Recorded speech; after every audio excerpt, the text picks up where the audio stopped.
Hey now Brawlers, today we're taking a look at Splendor from Space Cowboys, which is probably the best name for a board game company ever, and I'm not being sarcastic. But Splendor is a game that you're probably going to hear a lot about in the coming weeks or months because it is a Spiel des Jahres nominee. Spiel des Jahres is the most prestigious board game award in the world. It's based out of Germany, and so all the nominees are games that are currently available in Germany, and it's usually for games that have more of a family theme. In other words, it could be played by hardcore gamers, but it's something that the entire family could enjoy. And what Splendor basically is a game where you're collecting gems in order to buy cards that are going to not only give you prestige points, but also give you bonuses, essentially discounts, towards buying more cards and getting more points, and potentially even attracting these noble tiles, which will give you more points. So it's set collection, getting as many points as possible. Definitely sounds like a Euro game, which isn't typically my type of game, but in any case, let's go ahead and take a look at the game. Then we're going to come back and I'll give you my final opinion.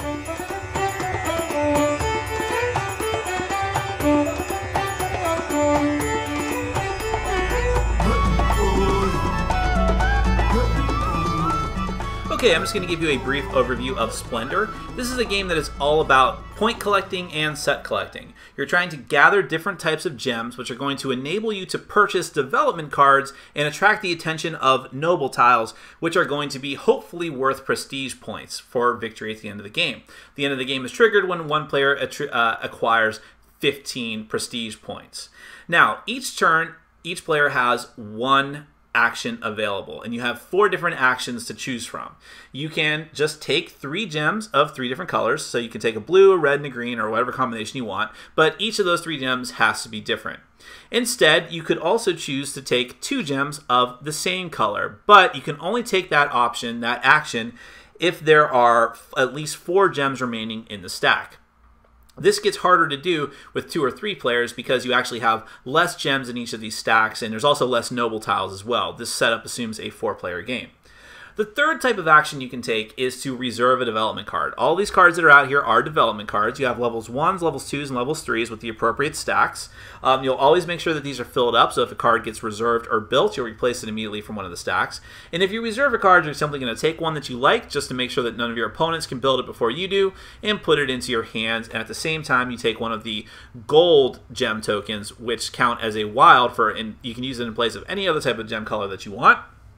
Immediately replace the card, and that is your action. You are limited to having 3 of the development cards in your reserve at a time. The final type of action you can take is to actually build one of the development cards. You can either build a development card that is out here on the board anywhere, or you can take one of the cards that you reserved previously on a turn and spend the gems to build that. Either way, it works the same. Down in the bottom corner of the card, you have the gems that are required in order to build this card. So in this case, you need 1 green, 3 red, and 1 black. Or you need gold gems, which will take the place of any of those as you like. So you can spend as many gold as you actually have. When you do that, you'll return the gems into the stock.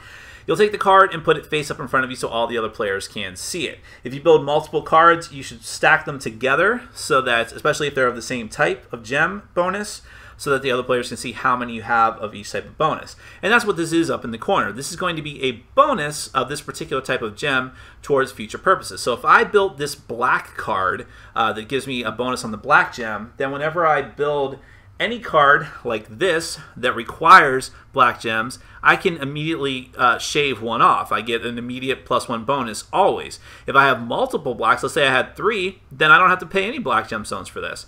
And I can have multiple different types of cards giving me different bonuses, and they all stack together, making it easier to purchase these cards. These higher level cards have prestige points, which is the number up in the top corner, which counts as victory points for the end of the game. So ultimately, in order to get some of these really powerful ones, I'm going to need those bonuses, especially since you are limited to having 10 gemstones in your play area at a time at the end of your turn. So in order to get some of these, I really need to have those bonuses, and just to make it easier as well, because this game can be a race. You're trying to accrue as many gems as you can to buy as many cards as you can before someone else hits the 15 point threshold. Now, the other thing I haven't talked about are the noble tiles. These noble tiles have, these look similar to the costs of the development cards, but they're actually, these indicate bonuses. If on your turn, by the end of your turn, you actually have a number of bonuses equal here. So in other words, I bought 3 cards that give me a blue gem, the sapphire bonus, 3 cards that give me the emerald green bonus, and 3 cards that give me the diamond white bonus. I've built them, they're laid out in front of me. Then I attract the attention of this noble, and this noble comes for a visit. I take this tile and I put it in front of me, and that is going to be points at the end of the game. And also work towards my threshold of 15 points in order to end the game.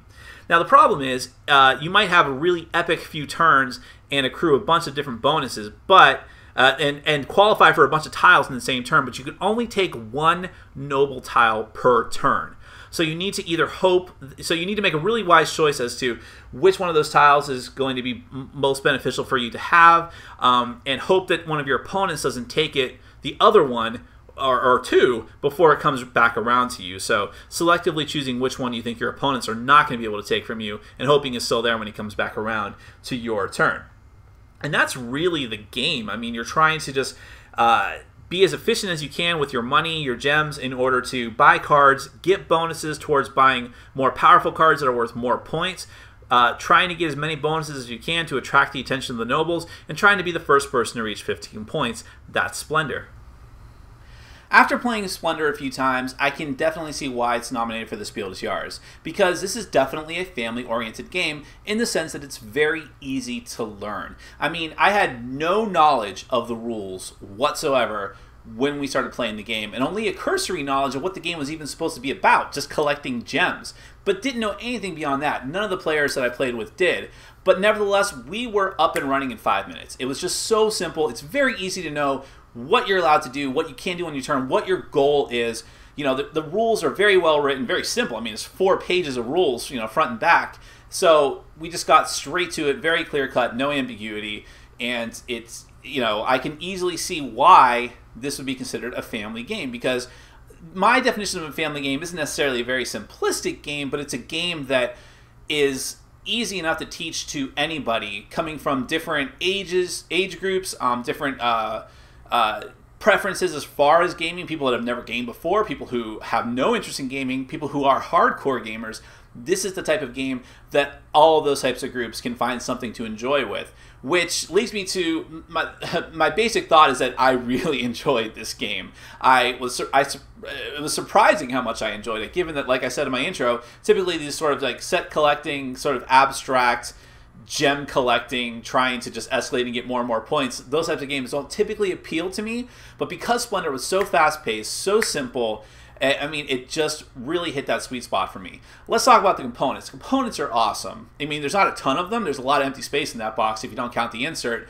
But those chips are just so cool. They're, you know, heavy, nice, sturdy chips. Even if that little sticker wears off after a lot of different plays, which is probably unlikely, even so, they're color-coded, so it doesn't matter. Really love those. The tiles look nice. The cards are good quality. All the artwork is nice. I mean, it's kind of irrelevant. Like I said, this is mostly an abstract game when it comes down to it. But nevertheless, everything just looks really nice. Presentation, I would think, is very important for a family-style game because, again, you're trying to appeal to non-gamers as well who aren't going to be satisfied with a very bland Stefan Feld-esque type board. I'm not knocking Stefan Feld. I'm just saying some of his game boards are pretty bland. But this game looks good. As far as the gameplay itself, like I said, it's very simple to learn. There's several different actions you can take, but they all amount to basically the same thing. I know I say basically too much, I'm sorry. But you're either collecting gems or you're reserving cards that you're going to eventually spend gems on anyways. But that is a very critical decision because every turn is critical in this game. One fault that I will say, a criticism that I have, is that it amps up very quickly and ends abruptly. Our very first game of this, one of our players actually reached the 15-point threshold, but nobody noticed. We passed to the next player. And right as that next player was taking their turn, right in the middle of it, I kind of looked over at her board and was like, wait a minute, count your points. I think you just won. So that's how the game can be. It can end very, very abruptly. I suppose you can modify the point tally if you want to make that, last a little bit longer. But again, one of the game's strengths is that it's very, very quick. But because you don't have a lot of time to work with there, you need to make every turn count. So a turn that you're reserving a card just to make sure no one else gets it is a turn or rounds where all the other players are just getting a lot of gems that they're going to use to buy a card faster than you are. So there's only so much time that you have to save up for a bigger and better card, or to reserve a card that you just have to have, because you have to hit that, the rules have this little weird thing where it says the first person to hit 15 points will end the game, and then whoever has the most points is the winner. Well, it's going to be the person with 15 points, so or more, or whatever it is. So you need to make sure that you're keeping up. It's almost a race in that regard. The noble tiles as well. Those will not necessarily decide the game, but they're certainly not going to hurt, and that is going to give you the direction that you need in the game. Trying to do the scatter shot thing of getting multiple different bonuses, multiple different cards giving you multiple different bonuses for different types of gems, sounds like it would be a good idea. Some cases it is, but really you want to focus on what you need to get those noble tiles, because those could be very easy points for you, especially the ones that only require 2 different colors. So it's something to keep in mind, definitely, but those are very helpful for giving you direction in the game. Overall, I just really like this game. I don't think it's going to be the greatest thing ever, but this is definitely a gateway-style game. This is definitely a game that I would be very happy to bring out with non-gamers, and I think that everyone should be. And I haven't played the other Spiel des Jahres nominees, so I'm not going to make a blanket statement like, this game should absolutely win the Spiel des Jahres. And to be honest, while I really get excited for the Spiel des Jahres Awards, just to get caught up in the hype and all that, I don't think it's the end-all, be-all. There's definitely been some Spiel des Jahres winners that, in my opinion, didn't deserve it. Kingdom Builder. But I do think that if you do lend a lot of weight to the award, this should definitely be in contention. It's definitely a very good pick. It would definitely be a good choice. Solid game, very fun, very fast, very easy to learn, can be played by anyone. That's Splendor. My name is Nick, this has been Board Game Brawl, and I'm reminding you to get out there and game every day in every way. Take care.